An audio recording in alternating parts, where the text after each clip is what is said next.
కావాలని ధర్నీ ఫోటోలు తెచ్చి అప్పుడెప్పుడో 1970లో 1980లో భూమి అమ్ముకున్న వారి పేరు కూడా మళ్ళీ రిపీట్ అయ్యి మళ్ళీ వాళ్ళ పాస్పోర్ట్లు వచ్చి మళ్ళీ వాళ్ళ కోర్టుకి పోయి కబ్జాలో కోడు, పాస్పోర్ట్లో కోడు, తిరిగిందో కోడు, బ్రోకర్లో కోడు వేసేసి మొత్తం ధర్నీ మొత్తం స్కామ్ చేసేసి కొన్ని వందల వేల ఎకరాలని ప్రభుత్వ భూమి ఉంది అలా లాక్కొని మీరు చేస్తే 10 సంవత్సరాలు అది చెప్పకపోతే ఎట్లా సీనన్నా? ఇప్పుడు పట్టుబోతు అధికారులంతా గత 10 సంవత్సరాలు వాళ్ళు వేసిన అవినీతి వల్లనే పట్టుబడతా ఉన్నారు. కొన్ని వందలకు అధికారులు ఏ విధంగా కారణం చెప్పండి. 10 సంవత్సరాల మీ బీఆర్ఎస్ పార్టీ అధికారులప్పుడు ధర్నీ పోర్టల్స్ ద్వారా ఎక్కడి నుంచి చిన్న అటెండర్ నుంచి ఎంఆర్ఓ నుంచి డిస్ట్రిక్ట్ అధికారి దాకా ఎన్నో చేసే వాళ్ళందరూ కూడా కొన్ని వందలకు సంపాదించున్నారు. ఆ స్కామ్ కి కొంతమంది రైతులు చచ్చిపోతే దాన్ని చూసి కాంగ్రెస్ పార్టీ భూబాధి పోర్టల్ తీసుకొచ్చింది. తద్వారా నిజమైన హక్కుగల భూమి పత్రాలన్నీ కూడా రైతులకు ఇచ్చే విధంగా ముందుకెళ్తా ఉన్నాము. మంచి చేస్తే ఒక్క మాట కూడా చెప్పరు. మీరు చెడు చెప్తా ఉంటే మీరు ఆ అనరు ఊ అనరు. అబద్ధాన్ని పలికి పలికి పలికి నిజం మాటలు మర్చిపోయిన బీఆర్ఎస్ నాయకులకు ధర్నీ పోర్టల్ గురించి మీరు స్పష్టంగా చెప్పండి. ధర్నీ పోర్టల్ ద్వారా నిజమైన రైతు కుటుంబాలు ఏ విధంగా ఆత్మహత్య చేసుకున్నారో అవి చెప్పండి. ఎంతమంది 1970, 1980లో భూమి అమ్ముకున్న వారి పేరు కూడా ధర్నీ పోర్టల్ పేరు ఎక్కడం వల్ల కొద్ది కుటుంబాలు రోడ్డు మీకు వచ్చినాయి చచ్చిపోయిన విషయాన్ని కూడా చెప్పండి. అది చెప్పరు. 22 ఏదండి? ప్రశ్న అడుగుతున్నా, చెప్పండి. ఇప్పుడు ధరణి పోర్టల్ వల్ల ఇబ్బంది కలిగింది, భూభారతి వల్ల ఏం సాధించిండ్రు? భూభారతి వల్ల ధరణి పోర్టల్ ఏం సాధించిండ్రు? మీరు నిషేధిత జాబితాలో ఎందుకు తీసుకొచ్చిండ్రు? మీరు హెచ్ఎండిఏ లేఅవుట్ ఎందుకు తీసుకొచ్చారు? ధరణి పోర్టల్ ద్వారా 1970, 1980 సంబంధించిన వ్యవహారాల్లో మన కేసీఆర్ కుటుంబం సంబంధించిన చాలా మంది భూములు ఉండడం వల్ల వాళ్ళందరి పేర్లు రిపీట్ కావడం వల్ల మళ్ళీ వాళ్ళకి పాస్బుక్ వచ్చినాయి. హైదరాబాద్ చుట్టుపక్కల, కరీంనగర్ చుట్టుపక్కల, ఆదిలాబాద్ చుట్టుపక్కల కేసీఆర్ కుటుంబకులు, కేసీఆర్ తాబేదారులందరూ కూడా భూములు ఉండే అన్న ఆసాములు ఉండే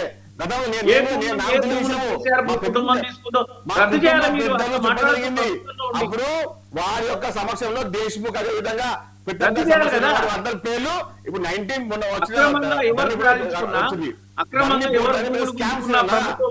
ప్రజల భూములు కానీ మీరు ప్రజాపాలన ఆ స్కామ్ ద్వారానే కొన్ని లక్షల ఎకరాల భూములు బీఆర్ఎస్ పార్టీ నాయకుల ఇంటికి అప్పనంగా వచ్చినాయి. ఎంఆర్ఓలు, ఆర్డీఓలు, జిల్లా సంబంధించిన ముఖ్య నాయకులని అదులు పెట్టుకొని ఎవరైతే దుష్మణులు వాళ్ళ పేరు తీసేయడము, అనుకూలమైన పేర్లు ఎక్కించడము, మళ్ళీ పాస్బుక్ ఇవ్వడము, కబ్జా అరెస్ట్ చేయడము, అది చేయడం వల్లనే కొన్ని వందల రైతు కుటుంబాలు రోడ్డు రావడం వల్లనే కాంగ్రెస్ పార్టీ అధికారం వచ్చిన వెంటనే భూపాధి పనులు జరిగింది. ఎక్కడ కూడా ఇసుమంతైనా కూడా ఇబ్బంది కలగకుండా ప్రతి రైతు కుటుంబానికి వచ్చే ఒక గుంట భూమి అయినా వచ్చే విధంగా ముందుకెళ్తా ఉన్నాము. 22A వల్ల నష్టపోయింది బీఆర్ఎస్ పార్టీ నాయకులే. ఎందుకంటే అక్రమంగా సంపాదించిన భూముల చిట్ట అక్కడ ఎంఆర్ ఆఫీస్ లో ఆర్డీ ఆఫీస్ ఉండడం వల్ల 22 రావడం వల్ల బీఆర్ సంబంధించిన 80% పైగా పెత్తందారులు, తాబేదారులు, కుటుంబ సభ్యులు, పార్టీ నాయకులు, ముఖ్య నాయకులు, మాజీ ఎమ్మెల్యేలు, ఎంపీలు అందరూ కూడా ఆ భూభారతి దాని వల్ల వాళ్ళ యొక్క వ్యవహారం చేసుకుంటారు. ఇప్పుడు భూభారతి రావడం వల్ల వాళ్ళ యొక్క ఆస్తుల మీద చాలా ఇబ్బంది అవుతుందని చెప్పి కావాలని బట్ట కట్టి చేస్తా ఉన్నారు. కాబట్టి నిరుపేద రైతు కుటుంబానికి ఒక్క గుంట భూమి కూడా ఇబ్బంది కలగకుండా పూర్తి బాధ్యత కాంగ్రెస్ పార్టీ ముఖ్యమంత్రి రేవంత్ రెడ్డి గారి భూభారతి యొక్క స్కీమే దాని యొక్క ఆదరణ, దాని యొక్క నిరాధార వ్యవస్థ. ఓకే సాయి కుమార్ గారు, మీరు భూభారత్ తీసుకొచ్చారు, ధరణి బాగలేదని మీరు చేసిన దాని మీద మీరు ఇప్పుడు 32 నెలలు అయిందండి అధికారంలోకి వచ్చి. ధరణి పేరు ఇంకా మీరు ఉచ్చరించడం కావచ్చు, అప్పుడు అవినీతి అక్రమాలు జరిగినాయని చెప్పి ఇంకా ఆరోపించడం కావచ్చు, ప్రభుత్వంలో ఉండి మీరు చర్యలు తీసుకోవచ్చు, భూభారతిని మీరు పూర్తి స్థాయిలో ప్రజలకు ఇబ్బందులు లేకుండా చేయొచ్చు. మీరు ఇబ్బందులు తొలగించాల్సింది పోయి పాలన సరిగా చేయకుండా రెవెన్యూ శాఖ మంత్రి 22A విషయంలో క్షమాపణ చెప్పాలని కోరడం పట్ల మీరు ఏం చెప్తారు? అధికారులు తప్పు చేస్తే ప్రభుత్వం మంత్రి క్షమాపణ చెప్పడం దానికి బాధ్యుడు ఓకే, కానీ జరిగిన తప్పిదం 90 లక్షల ఎకరాలు ఆయన చెప్తున్నారు. 1000 ఎకరాలు మీ టార్గెట్, 30% కమిషన్ కోసం మీరు కమర్షియల్ ల్యాండ్స్ మీద మీరు డెవలప్మెంట్ చేద్దామని బెదిరించి తీసుకునే అంశం అని ఆరోపణ చేస్తున్నారు. దానికి ఏం చెప్తారు? మేము ఇప్పుడు కమిషన్ల గురించి మాట్లాడుతున్నటువంటి బీఆర్ఎస్ నాయకులకు 100 దండాలు. కమిషన్లు పుట్టించిందే వాళ్ళు. కేటీఆర్ కి 20%, 50%, కేసీఆర్ కి 10%, హరీష్ రావుకి 5%, కవితకు 2% వచ్చేసి సంతోష్ రాకుండే అదే అనుకుంటున్నాడు. ఏ కమిషన్లు ఇవన్నీ? ఇప్పుడు 2014 నుంచి 23 దాకా కమిషన్ల కోసం పనిచేసిన బీఆర్ఎస్ నాయకులు కమిషన్ మాట్లాడడం వల్ల, కమిషన్ చూపడం వల్ల సిగ్గు అనిపిస్తుంది.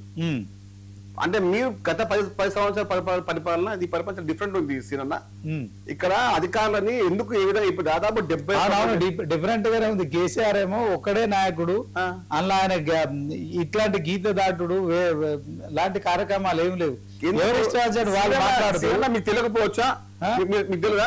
కేసీఆర్ ముఖ్యమంత్రి అయిన తర్వాత కేటీఆర్, హరీష్ రావు, సంతోష్ రావు, కన్నారావు, కవితారావు, ఈ రావు, ఆ రావు అనుకుంటా దాదాపు 10 మంది రావులు ఎంబడి వాళ్ళు ముఖ్యమంత్రి చేయాలనే విషయం మర్చిపోతే సీనన్న చెప్పండి మీరే.